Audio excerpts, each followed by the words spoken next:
আসসালামু আলাইকুম রহমতুল্লাহি ওবরাকাত।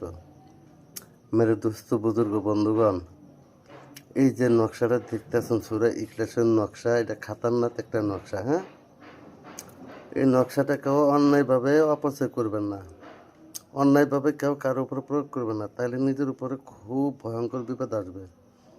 ঠিক আছে, যারা নাকি আমি ওই ভাইদের জন্য দিয়েছি, যে ভাইরা ভুয়া তান্ত্রিক কবিরাজকে টাকা পয়সা দেওয়া ধরা খেয়ে গেছে, কাজ তো দূরের কথা, বক্কর করে, আরও ফোন বলে কি বলোকে ফালাইয়া দেয় নাম্বার।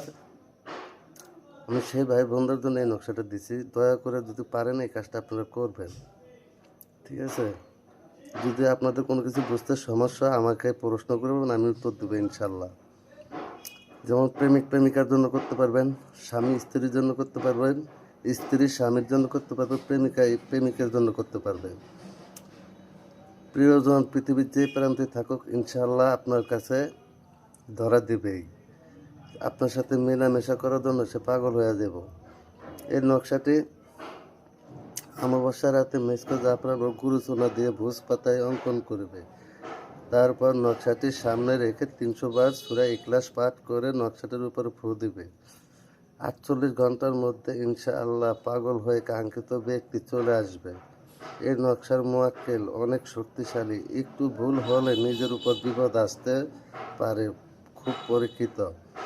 তো যারা পারবেন তারা এই কাজটা করবেন, যারা পারবেন না, আমরা তো আর একটা জিনিস যা কাজ করি না, আমাদের কাছেও জিন মোয়াক্কেল আছে, আমরা সেটা দ্বারা কাজ চালান দিই। ইনশাল্লাহ আমাদের কাজ পৃথিবীর যেই প্রান্তে হোক, ইনশাল্লাহ তালা আমাদের আল্লাহর রহমতে পীর মুর্শিদের উসিলায়, ময়মরবীর উসিলায় এবং 33 কোটি দেবতার উসিলায় আমাদের কাজগুলা ইনশাল্লাহ পানির মতো হয়ে যায়।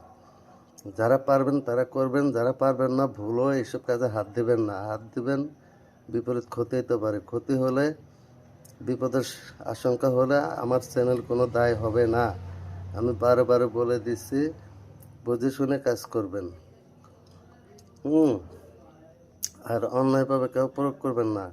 আর যে ভাই তান্ত্রিক কবিরাজ ভুয়া ভুয়া তান্ত্রিক কবিরাজদেরকে আমি বলছি, আপনারা যদি কাজ করেন, যার উপরে প্রয়োগ করবেন তার নাম আছে, রাশি আছে, রাশির মেজাজ আছে, সেতার আছে, বরুজ আছে, এগুলো ধরে তারপরে এই কাজ চালান দিবেন। ঠিক আছে, মানুষকে শুধু শুধু হয়রানি এবং কষ্ট দিবেন না, তাহলে আল্লাহর গজব আপনার উপর নাজিল হবে। ধন্যবাদ।